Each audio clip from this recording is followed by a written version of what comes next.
Good afternoon, everybody. Thanks for coming. My name is John Lane. I am the chief editor of Bedoink magazine, which is part of bedoink.com. This is the first of what we hope to be many roundtables which are discussing the future of SextTech. Now today, we'll sort of walk around the topic a little bit because we only have an hour and there's many aspects to SextTech, so we'll try and keep it as light as possible for today, especially because some of you will be nursing hangovers. First off, what is SextTech is one of the first things we're going to ask now. It's not just sleeping with your sandwich toaster. Some people might think that, but it's a lot more complicated. And so in order to sort of get a much better idea, we've got a panel here of the great and good from SextTech industry or from different parts of the industry that would employ SextTech to help us get a better idea. At the very end, we have Tobias here from Thrix.com. Next to him, we have Christopher O'Connell, representing McCandy, am I right? Mike Candy. Todd Glider, CEO of Bedoink. Toon Timmermans, the CEO of Kiru, who make sex toys. Juan Zenia, who is the general manager of Fleshlight Europe. And Alexandra Georgia, who is a live cam performer and also the organizer of the Live Cam Awards, which took place last night. Now, just to get things going, because it makes sense to start with an easy one, I'm just going to go from person to person and just get them to explain to you what they think SextTech is to them. Alright, so Tobias, since you're on that end. Yeah, so we have been developing interactive sex games for about 15 years now, where users can create their own sexual fantasy by setting up the avatar and then have cyber sex with a computer-generated avatar or with another person via the internet. So we are always expanding it to become even more immersive with adding various toys and tools, like Fleshlight with V-Stroker, for example, Oculus Rift and that stuff. So, well, it's kind of expanding the experience, the sexual experience, and with new kinds of technologies, just for testing around and living out one's fantasy. Interesting, okay. Christopher. So we have an Android application store. And so for us, SextTech is, not just the obvious answer, which is, technology that people use in the bedroom, but actually more about sort of breaking down the sort of taboo about talking about it or really developing in that area. So clearly some people will find some technological device and they'll start using it in their private lives, but then nobody really talks about it, and so there's no further development of it, and to the extent it gets studied, we think, unfortunately in the past at least, it's mostly been done in a sort of haphazard way instead of with the same level of engineering and data-driven development that we like to apply to things. Okay, thank you. Bedoink, at this point, we feel that we are the voice of SextTech, the magazine, Bedoink the magazine. We have writers all over the world. We have our editor-in-chief, John, over here, who's really focused on finding articles and finding subjects to focus on that really fall under the auspice of SextTech. To me, SextTech, it's kind of an umbrella term that represents the mainstreamization of what it is we all do. Today, sex is discussed openly in periodicals that we all read every day, whether it's Huffington Post, whether it's Salon. We have the discussion in the media and in the mainstream is at a level it never was before. Porn is not something that you whisper about in America any longer. It's 50 Shades of Grey is one of the best-selling films in Hollywood right now, and this is ostensibly erotica. So you have this kind of rise of sexual interest, public discussing sexuality like you didn't have before. Certainly not in my lifetime. But meanwhile, the challenge with SextTech is that you have these entrenched powers, and I'll call Google an entrenched power, I'll call Apple an entrenched power. The banks in particular, for those of us who need banking relationships for our businesses, that work against this, what I would call this sector rising. So the SextTech fight is really to just push things further along. A few, like, what was it, last week, and it seems to be working. Last week, Google said no to Blogger, like sexual content on Blogger, and they did About Face 3 days ago. And they said, no, it's okay now. So, I mean, it's those kinds of fights that I see happening between the consumer and the public at large versus these entrenched powers who continue to try to keep it down. Okay. So that's SextTech, I would say. A fight. SextTech is a fight. It's a fight, exactly. Well, from fighter to a lover, to SextTech. Yeah, so we're developing sex toys. For us, it was the goal to bring actually the third dimension to what there is currently out there. Everything what you see now is actually two-dimensional. You can hear each other, you can feel each other. You can hear and see each other, but you cannot feel each other. And so for us, the third dimension was really important. So from a technical point of view, we digged into that. We looked in what there was currently out there, mainstream. And with all those technologies, we tried to create something new. And we combined forces with Fleshlight. So what we've done is that we created the best patented formula together with the best patented technology into a new best tech sex toy. Okay. And here it is. Well, Juan, you've been working with too, Yeah. so I guess you guys share a philosophy. Yeah, absolutely. For Fleshlight, we've been developing sex toys for almost 20 years. So for us, the technology is a really important part of the experience of our customer. So for Fleshlight, technology, SextTech is a way to improve the experience of the customer. Okay. We have a toy that we have a formula that the material is really similar to the skin, but we also use technology to improve that experience of our customer. And of course, always try to make the best partnership, like we are doing with Kiro, that they have an amazing product. So it's something that we join together very good. That fits very good together. So we are covering that part with this great partnership that we are very excited to present and to share with them. Excellent. And Alexandra, what about you? I mean, you use tech to Well, connect. yeah, after 8 years of camming, it's technology is what I do for a living, right? The thing is that I'm using the third party, cam sites to interact. But I would definitely get involved in creating a toy who would reproduce the foot job because I'm into foot fetish, So. Could that happen? Could you have a foot job? Yeah. Sorry? Oh yeah, of course. You can, but also you can move the vibrator with your feet. It's that's fine. Very awesome. It works when it's dry. It works when it's wet. It's That is why we evolved hands and feet. Okay, well, so we've got a general idea now. We exist in a world where sex is not looked upon favourably by the mainstream media, or at least not the way that we treat it. And so quite often, if you have a sex startup or you're in the industry, you're going to face various problems, whether it's trying to get your payments processed, whether it's just simply trying to get off the ground or your product covered.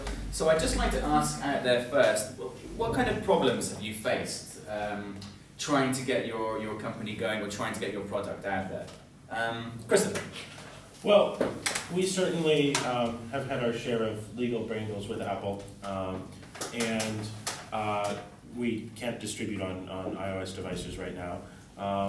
We've had our run-ins with Google, but what's interesting about them is in many ways, in some instances, it was specifically the sex issue that was the issue, but in many other instances, it was just the issue of sort of anyone building anything that was outside their walled garden. So, if we've been building the next great startup to help people smoke weed, we might have run into many of the same issues. So I think these are not unique just to sex, at least for us. Well, certainly with Apple. I know Apple that they tried to take down the weed farm because of that. Exactly. So they're not unique just to us. Many of them are perhaps partially motivated by the sex, but also motivated by sort of the large content platforms not having complete control over the distribution of the software. So that's the big one. As of course anyone who's worked in this industry knows, banking is a huge challenge for us, as is paying our developers. So we have over 3,000 developers around the world, and we pay them every month for the applications that they sell through our platform. And we've certainly had our fair share of inquisitive government types show up to ask if we're financing terrorism or laundering money or anything like that. Because they'd like to get involved. Well, I wouldn't even go that far, but just whenever you transmit money around the world to lots of people, it becomes a huge hassle, and then when they find out that you are selling our own content, I feel like there's a whole extra level of scrutiny that's applied at that point that you wouldn't get except for being in this industry. Okay, is that the same experience for everyone else here? Yeah, fortunately we are having the same experience with banking. There are a lot of banks that don't want to work with us. Fortunately, there are banks that we want to have. Also in media, I was talking before with Tom that we have like a big interview with the New York Times, and they just banned the interview one day before it went out because of we are sex toys and we do woman's part of intimate part. So one day before they show the report on the New York Times, they just banned it and they stopped the report. Do you think you would have had the same reaction if you'd have been trying to advertise a toy that was a male part? Yes, I think. Why? I think so. Because they told us that we were something like disrespectful for women or disrespectful for... That was the excuse, more or less, that they told us. That, but I think that was just an excuse. They don't want to show to the mainstream that there are people that do sex toys or people that use sex toys. There are still a lot of people that don't want to open their minds that we are a serious industry, we are a successful industry, but they are not prepared maybe to that. We have as well the opposite situation. We have in Germany, in Netherlands, a lot of TV. We are based in Spain, so we have a lot of TV programs that came to Spain. Mm-hmm. They show the factory, they show the product, and they are open to that and no problem. So we have both situations. So is it different then in Europe and the US? Is there a difference? Well, probably there is. The funny thing is that the New York Times actually approached us now as well. They want to fly in from New York to Amsterdam to make a documentary about us but the thing is, Kiro we position as a mainstream company, as a mainstream couple toy. You don't see any nudity on the website, so and because of that, and because of its just a couple toy, just a sex toy,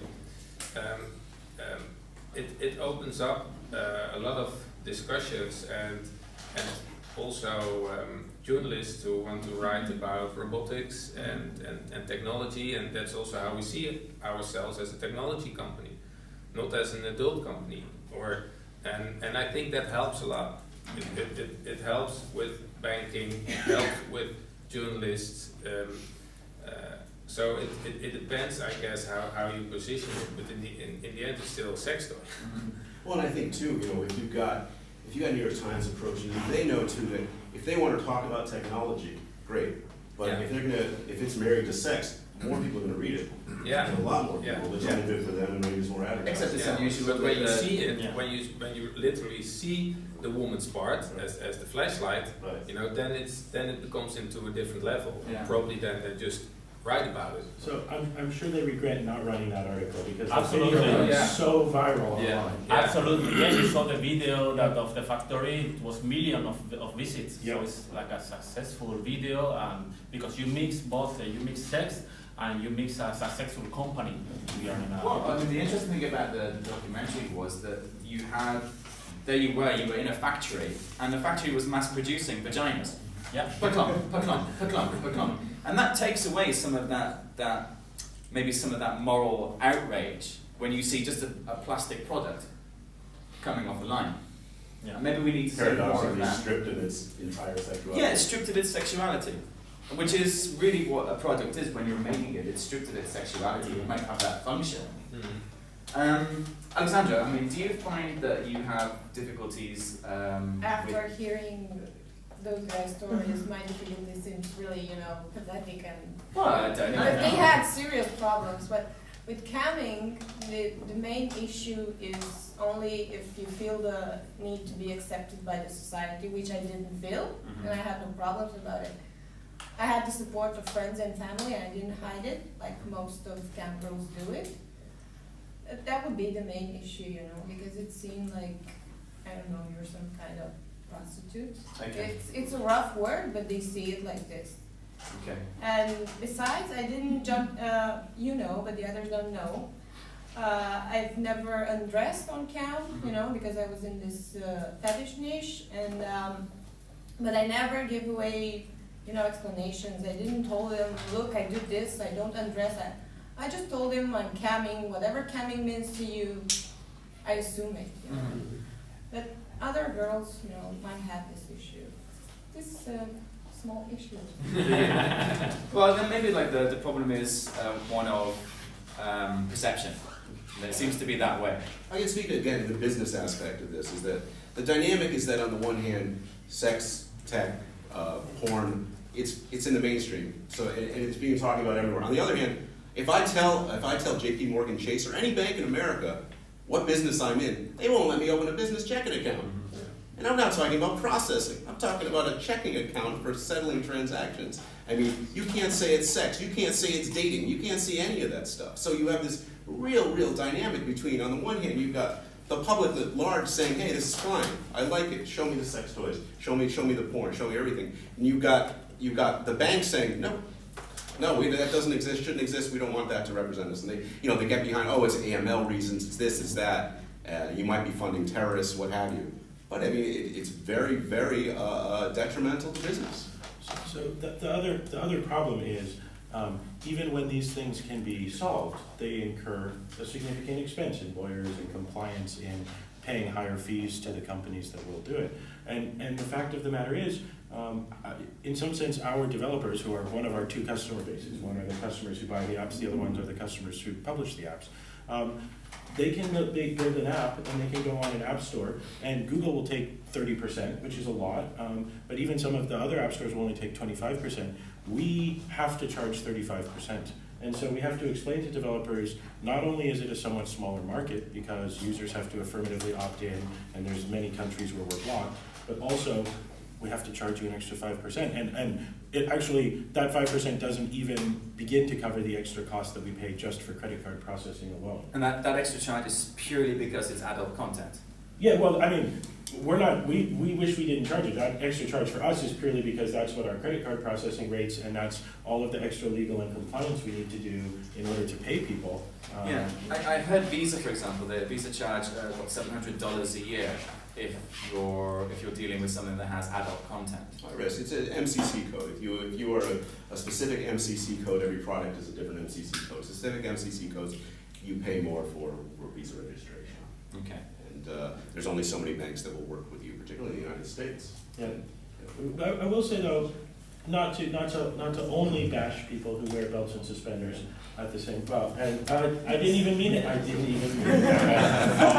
But not to only bash bankers, we have actually found recently, especially on the west coast of the United States in Seattle, there are some companies that are being more friendly to this. And certainly some bankers where we've talked to them and they've gone, you know what, this is going to be a hard sell up the company chain, but I'm going to go try to do it. In a couple of cases they failed, so I'm not sure how sincere they were, but in at least one case, they actually went and we spent weeks talking to some senior management at a modest-sized bank, but like really explaining to them our business, and they were willing to listen and they were willing to work with us eventually. So do you think you have more likelihood of getting success if you go for a smaller bank, like a startup bank?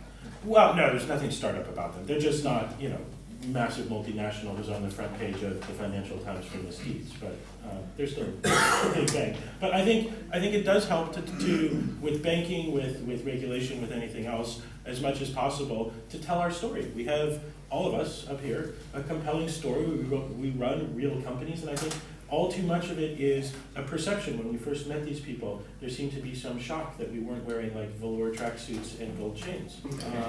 And invite them to our office. Our office looks just like any other tech office, only maybe more boring. Yeah. There is still that Boogie Nights perception, which itself was a perception of it. So how do we change the politics of it then? I mean, what's the next step? I think that there is a lot of hypocrisy at least on the banks, because, for example, as you said at the very beginning, we have to start with a small bank here in Spain to create the company, and now I get every day a call from the big banks companies. Now that they see that the company is successful, now that they see that we got a lot of incomes and the bank accounts are really healthy, they call me every day because they want to work with us. I think that there is a lot of hypocrisy when you try to create another business from zero. Okay, nobody wants you, but once you are successful, everybody wants to work with you. Okay. Well, maybe for you guys as well. Well, I don't know actually how different it is with Fleshlight and with Kira, because I imagine if you advertise yourself as a couple's toy, then already you change the narrative.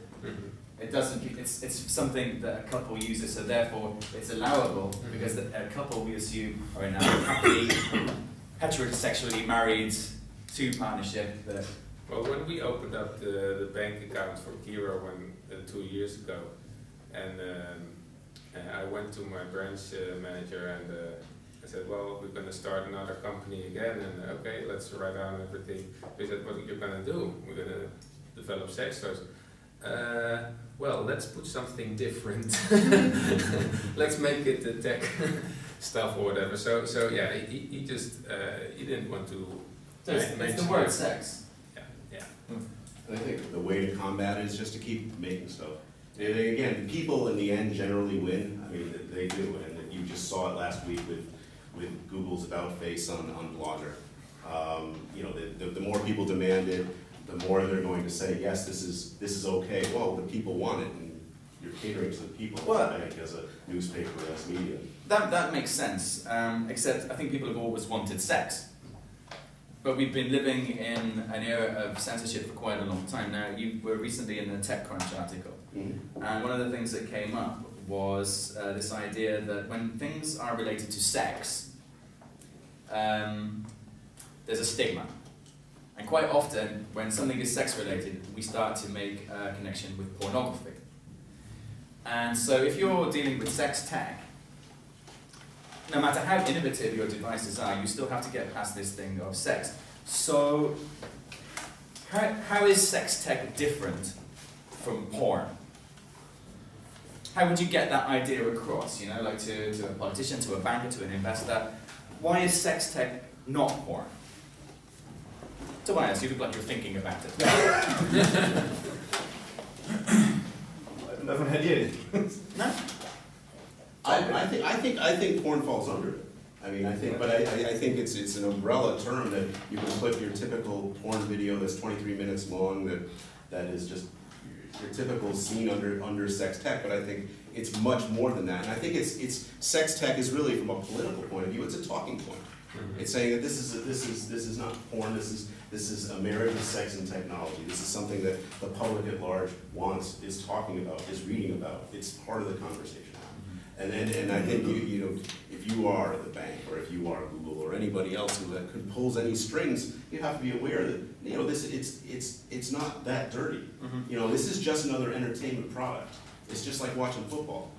You know, it's the same thing. You know, if you're watching porn, it's just another vehicle to entertain the masses. Is that how we're looking at it? Are we looking at it as purely as entertainment? Too. Well, for us, together with my two best friends, we have an investment company, and so the inventor of the idea showed us his idea. So a little bit over 2 years ago to us, and it was just like 4 pages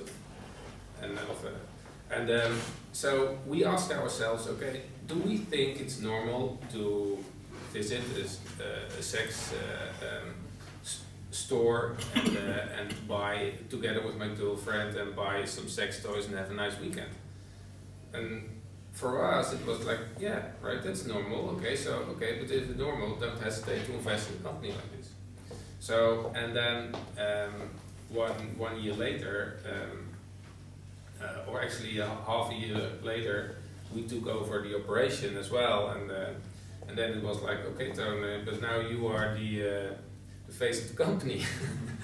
And but I was fine with that because I had the same thought. Like, okay, for me it's normal. It's a product. We see this as a bottle of water or a sex toy. It doesn't matter, you know. We manufacture a product for something what we think, you know. It's in our opinion, it's so strange that we all have sex. At least I hope so.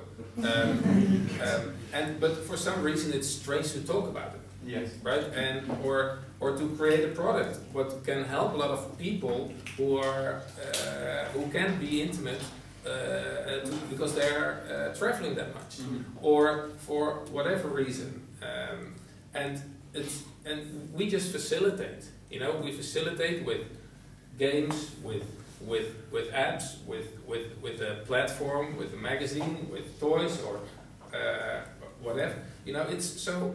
So we facilitate, and everybody has the right to do whatever the hell he wants with it. And so it's what was the question again? Could you really call it like SextTech entertainment? Because this is the thing. I mean, you market it as a couple's toy. I mean, there are different functions that you can have. For example, if you're in a long distance relationship, then it's a way of bringing people together across continents. Yeah. So you can market it in a particular way. Yeah. But not everybody has that. Has that luxury. It's true, and we see that it helps big time that we can market it like that. But it was a decision to market it like this because first, you know, the audience is way bigger when you market it like this. Of course, you can always go back or it's not going back, but going in a different direction and market it as an adult toy or. But yeah, it helps. We see that all the media, the conservative media, everybody approaches us, and we have a camera team at the office like every week, and everybody wants to talk about this subject. About it's you know, it's hot. 2015. It's all about robotics, about you know, the SextTech. That's what it's all about, and everybody wants to have an opinion or wants to write about it.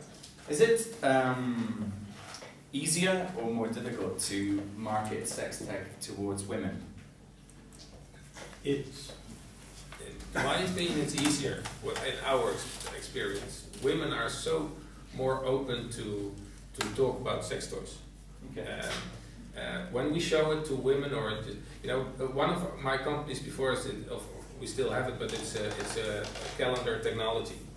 And when I'm in the bar and, you know, I met a girl and I'm talking about calendar technology, you know, that's not so, you know, that's when you have to go home and use your toy. Yeah, exactly.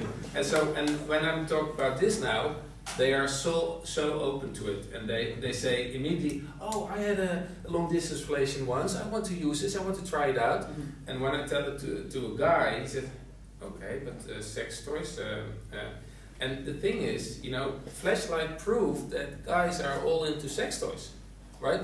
The only thing is they are scared to talk about it. And women, they are way more open to it.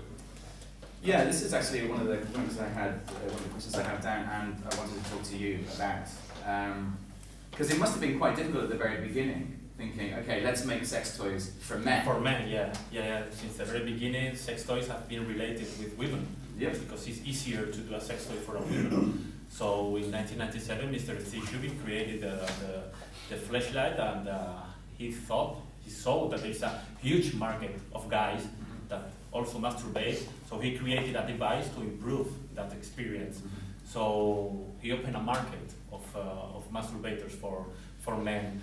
And now, you know, Fleshlight is very, very known, and we are a successful company. So that is something that is being open for men to talk about masturbation and use sex toys for masturbation. Not only the hand, you can use devices like keyboard, Fleshlight, and you can improve your experience. How do we get this, or like the products that you have on My Candy and the products that you also produce?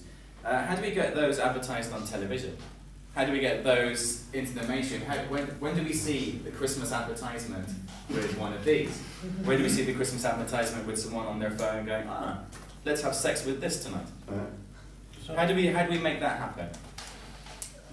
Currently, we tried it once and didn't really work, but we reduced it to very non-sexual base instead. It's kind of meeting and dating, and then led the visitors to the sexual experience. But at the moment, it's not possible, at least in our area where we live. So I think Germany is very restrictive in this stuff. Really? I thought Germany was quite open sexually. Not really, no. No? Fair enough. I think that's why talking about sex tech and changing the conversation is important. And a word like sex tech does change the conversation a little bit. So in my house, when my girlfriend picks a movie, I will sometimes say, oh, that's a chick flick. That's a dirty word. That's like pornography around my house. But she'll say, no, it's a romantic comedy, right? And that's changing the conversation. It's changing the tone. And so there's nothing, we have, at least, guys of my age and my business partners have inherited this meaning of the word pornography to be dirty and dark or whatever. So yes, we can try to change it and we can work on showing that actually the perceptions are wrong. But picking the right words is only, is the best and easiest possible way to go about that. It's much easier if people, once they're willing to look, then you can give them a fuller explanation. But you need to approach them in such a way that it doesn't immediately turn them off and cause them to leave before they've even considered your product. Okay, so let's say that you managed to do that you managed to somehow change the narrative and make the words somehow more palatable. You still then have the problem of trying to convince someone to give you money for that, because they still know what the end result of that product is for. So you can dress it up as prettily as you like, but the function is still the function. And the people that control the money still have a problem with it. So, sure, but I'm a young guy. I'm just about to turn 30, right? So guys who are in their 60s who are vice presidents at banks now are going to retire in a few years, and guys who are in their 40s who I like and can hang out with and drink with are going to become the vice presidents. So you're saying just wait for them to die?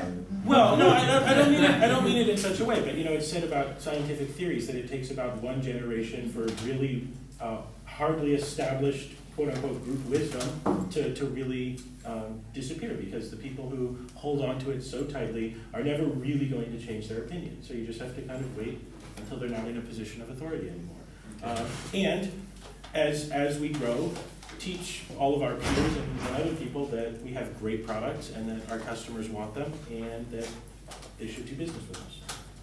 Is the solution all about how you market it to individuals then? Do you market your product to particular people rather than do the whole mainstream advertising thing? Is there a way that you say, because now you go onto Amazon, you buy one product, and the next thing you know, every newspaper you're reading has a big column next to it from Amazon with all the things that you might like to buy? You mean like remarketing? Yeah. I think that that's incredibly valuable, but not specifically because of adult. Remarketing has been proven in virtually every online field, because if someone's interested in something, now you have that incredible connection to know what they want.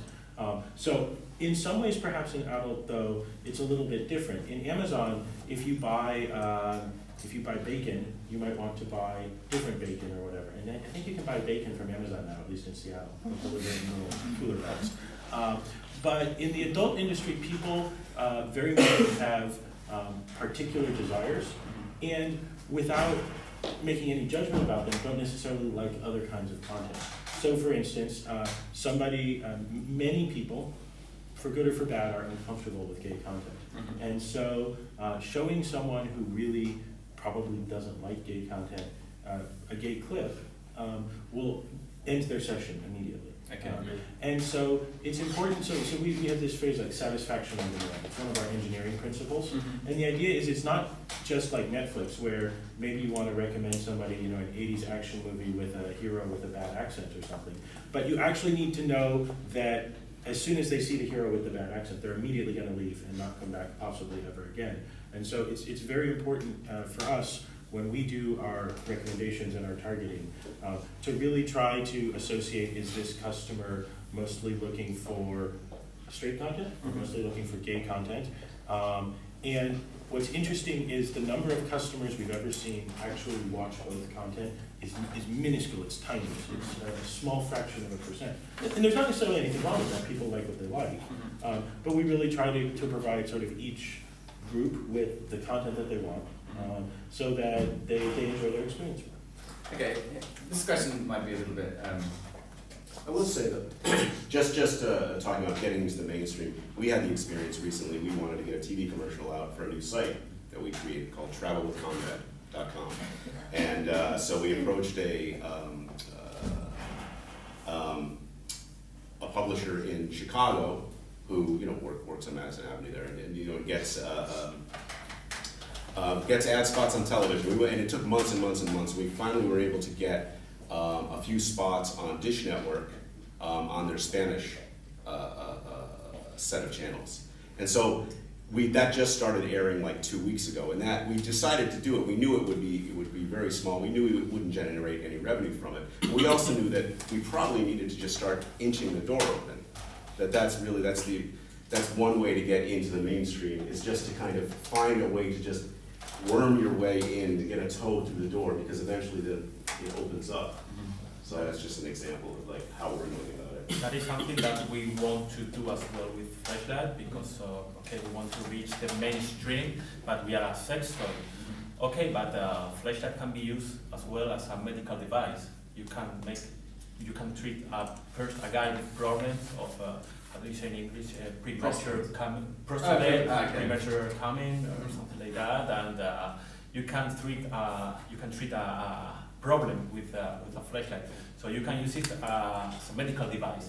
So we want to do that in the future. Will be a Fleshlight without the shape of the part of a woman or a man, and will be like a medical. For example, if you cannot have a baby, you go to the clinic and you get and you have to go to a cold room and come into a bottle with a very bad magazine.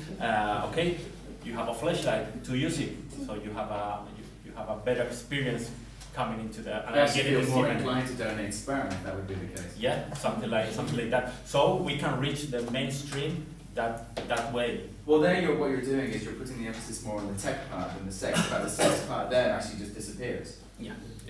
I think it goes back to really what Chris was saying here, is you're framing the discussion.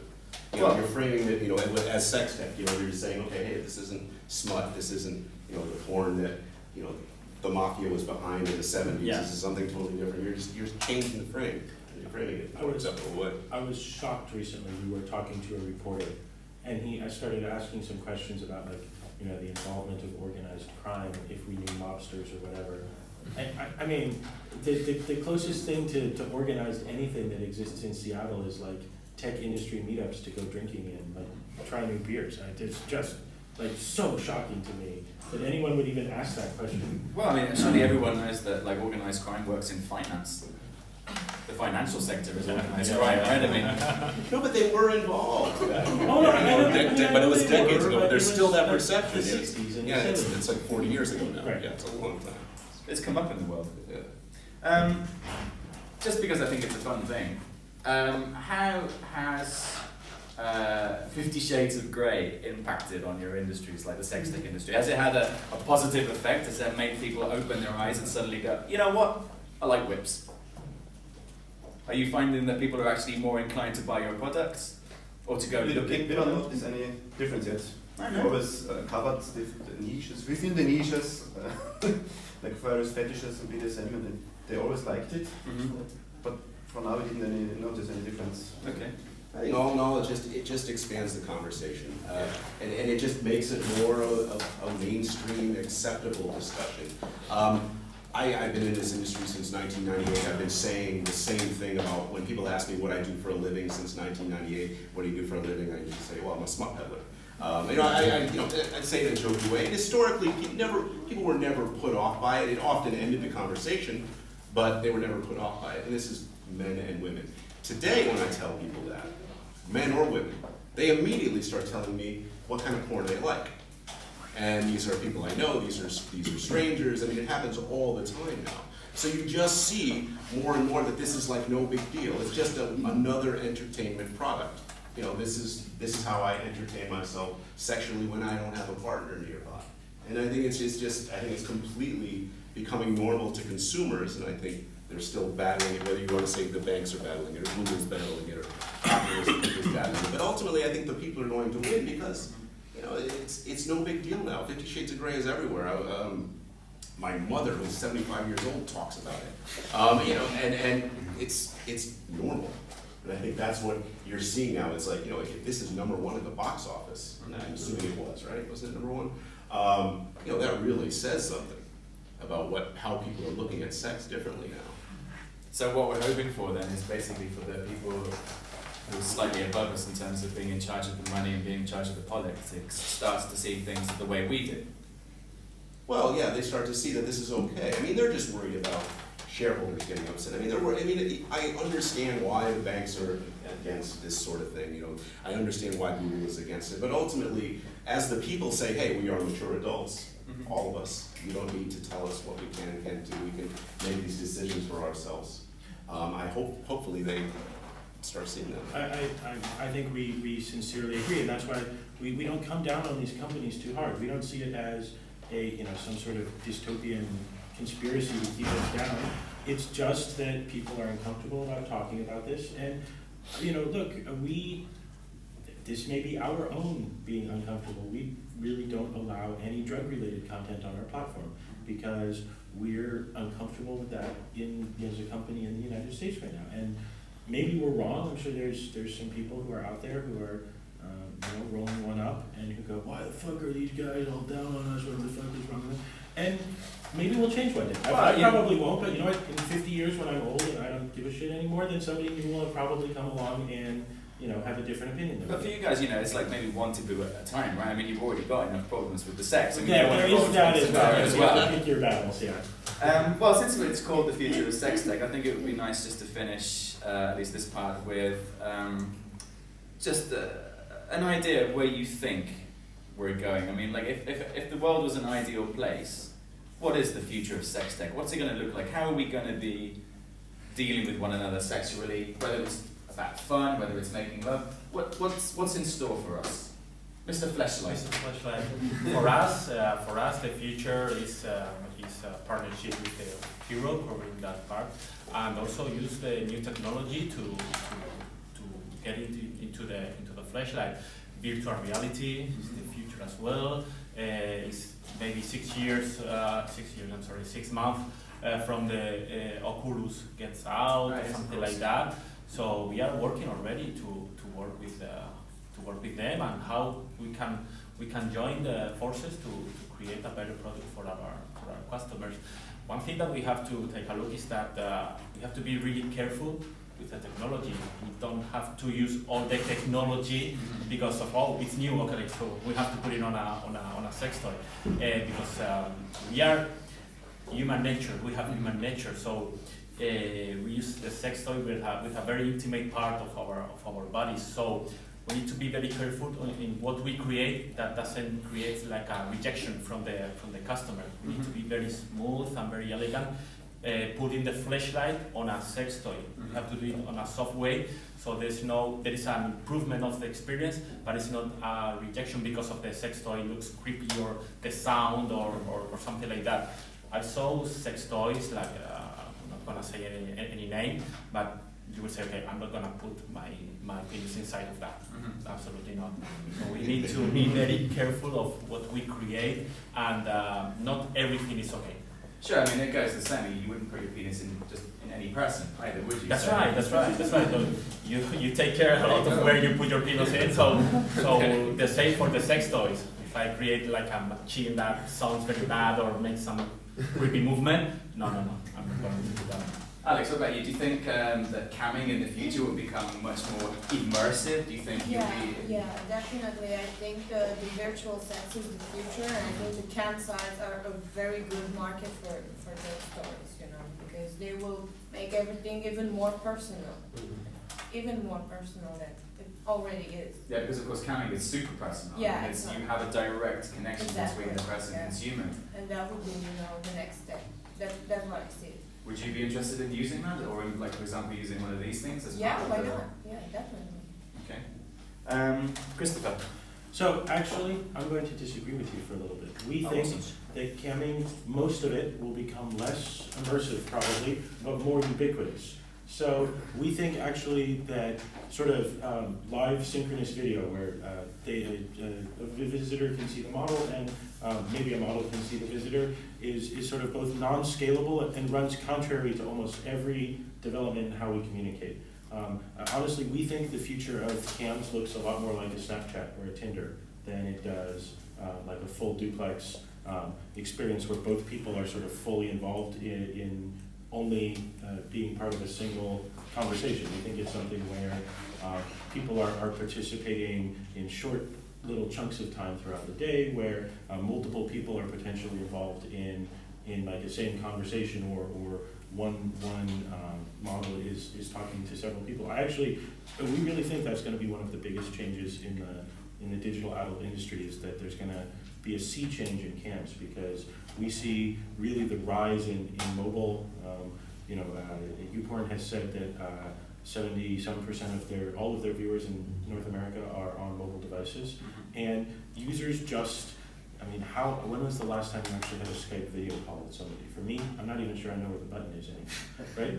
But we use all of these, we send pictures, we send little video clips, we send snaps, all that stuff constantly. And maybe not exactly like Snapchat, but we think that it's gonna be along those lines. And I think overall, we're gonna see an emergence of a lot more sort of breaking down the barriers. So media will be, 4 years from now, distributed in a way that it just integrates with all the rest of your media. So, my dream, what we really want is that, I'm sitting here watching some comedy show and then, just flick on some porn for a little while, or maybe have a chat with somebody I'm chatting with, take a look at the picture they sent me, and that it's completely integrated and seamless. It's, maybe in a slightly separate, it's just in a separate category, but it's just a category like comedy versus drama versus adult.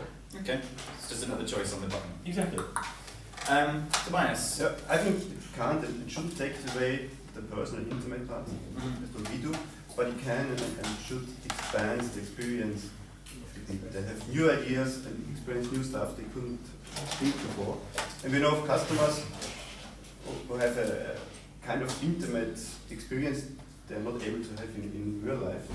Perhaps help them to experience such a thing. Okay. Because I think that's one of the major benefits really of SextTech is that somehow it levels the playing field for people who would otherwise maybe feel put out of the world of sex because they're not attractive or they have a discapacity or something that puts them out of the game. Yeah, that's what we think. We think that the technology will help to those people or other people with certain fantasies to bring those fantasies to real life actually and to experience them because you can imagine when you have I don't know if you guys tried it, if you have the Oculus Rift on combined with the virtual world and you create your own life there and you have a lot of girlfriends there because you like that and now you also can feel those. People will be, I believe that some people will be actually get addicted to that because you create your own world how you want it to be. And if you're not capable of doing that in real life, then the technology will help you and we're actually already there, that you create that life what you want. Todd. I think, of course, you're going into 3D, VR, 4K, but I mean, for sure. But to me, like, still, the SextTech thing is really making our business seem more friendly to people, so that you can get people investing, investment groups, angel investors interested in investing. I think it's going to take years for that to happen. But I do think that to me is the importance of SextTech. It's the reframing of the conversation. It's us being seen as just as innocuous as selling frisbees. But for adults. You can put your eye out. That's true. Exactly. So that's what I see SextTech as. Okay, how are we doing for time? Do we have enough time for questions from the floor? 10 minutes. Does anyone have any questions that they would like to put to anybody here? My name is Achim Sawal. I'm from the Tech magazine in Germany. And it was a struggle with my editor-in-chief to come here because he said, oh, when we write about these topics, we could have trouble with our advertisers. So you have to be very careful. Normally I publish my stuff pretty fast and clean, and now it goes to every level in the company this time before it's getting published. Because how is the experience about that? Even so, we are kind of a cool company which is not having any problems with writing about the volume of porn content which is getting streamed to the internet and stuff like that. But still coming here is something everybody was like, ooh, you really want to do that?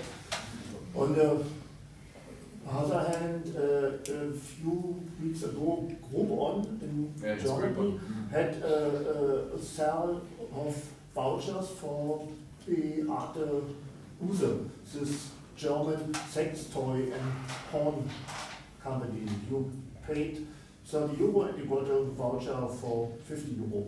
So what the company got a bonus of It's a sex coupons? It's a used company, yeah? Groupon. You know them, and those you buy in a group and get a special discount. So it was kind of interesting to me to see that this is widely accepted.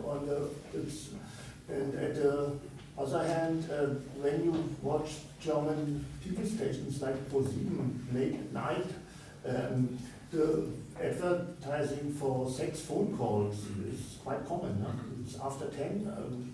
9, 10, it goes all along, and this is pretty normal and common for people. It's different in the U.S. though. I mean, living in Europe now, particularly I lived in Austria before I lived in Spain, I was shocked at what they would show after 9 o'clock in Austria on regular television, because in the U.S. you have to pay for that. Even if it's an ad for 900 number. So I think number one, it's true that at least when it comes to movies, you can show more stuff late at night in Europe than in the States. Although, I mean, dang, here in Europe, you talk about as many or more issues in some of these countries as what kind of content you can show, which is much more complicated. In the U.S., there's really, as long as it's legal, you can show it, pretty much. Whereas here, you start getting into these conversations of what's acceptable and the content grading and all of that. But the other thing, when it comes to a big company accepting something like that, whether it's like Groupon for a sex store, or if you get Google Ads to approve some ad that has maybe a little nib slip in it or whatever, I think it's important not to confuse some really bored content approver who's just not paying attention with sort of an official company sort of declaration that they're okay with it. And that doesn't mean that we try to sneak things past, right? But we'll get guidelines from Google Ads about what we can and can't show, and we'll put ads up for review, and then maybe the person who normally handles our account, this actually happened to us, was on vacation, so we got some stuff approved, and then we got put some more stuff up that was similar, and then we got an angry phone call like, what are you guys doing? And we said, hey, we put this up, there was an explanation and everything, and then, they didn't actually tell us that it was some bored person asleep at night, but they eventually came back with, well, we've reconsidered and we'd really like to slightly change this one, But I think somebody at Groupon was just click, yeah, okay, it's a deal for a shop, perfect, click. Yeah, it doesn't necessarily mean. With accepting this stuff, so soon somebody in a higher level in the German department knew what they are. It's certainly possible that they made a conscious decision. decision. Pictures and everything, and they had restrictions in that area before. And when you're selling apps on the platform, I heard about something that there is a Skype app for webcam models to go to Skype and block their direct, and they're charging to Skype. Is that true? I am aware of at least one thing like that. It's not anything we're directly involved with. Also, I think there is for FaceTime something similar. And we when we talk to people in Seattle and they want to know what's a really big adult company, we say either Tumblr or Snapchat. Yeah. Snapchat is pretty much Well, Snapchat is pretty much a platform we would have loved to build, except they don't have to comply with any of the legal restrictions Yeah, right. that we do. So it's number one, great for them, but number two, I suspect that there's going to start to be some much more severe changes with that, because look, we'll go to some of the same banks that they use for payment processing, and we'll go, whoa, we're trying to do the same thing, or even sort of less than the sort of content they allow. Why can't we do it? Okay, got time for one more question. There's a chap at the back, so there's another. It's actually for the apps, actually. I was actually, could be a question here. Do you find that your payment methods of charging at the moment, do you find that restricting the sort of target audience you can address?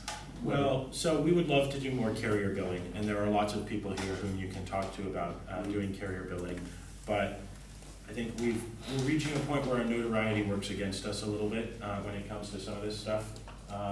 It can be hard to get in the door because people make a snap judgment. Just once your name gets big enough, they can Google it, and the front page of search results kind of dictates the reaction that you're going to get.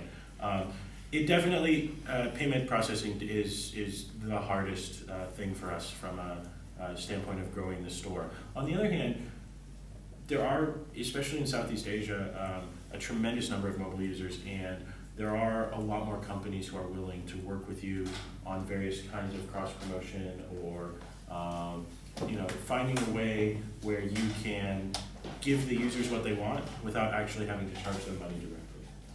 And without doing anything shady, but we offer it, cross-promote with something. Hey, if you buy this subscription to this television service, then we'll offer you free access to the MyCandy platform every month, or a certain amount of credit on the MyCandy platform, or something like that. So you actually, at the moment, your key, well, I'm guessing your primary method of payment processing is DOD, direct operator billing.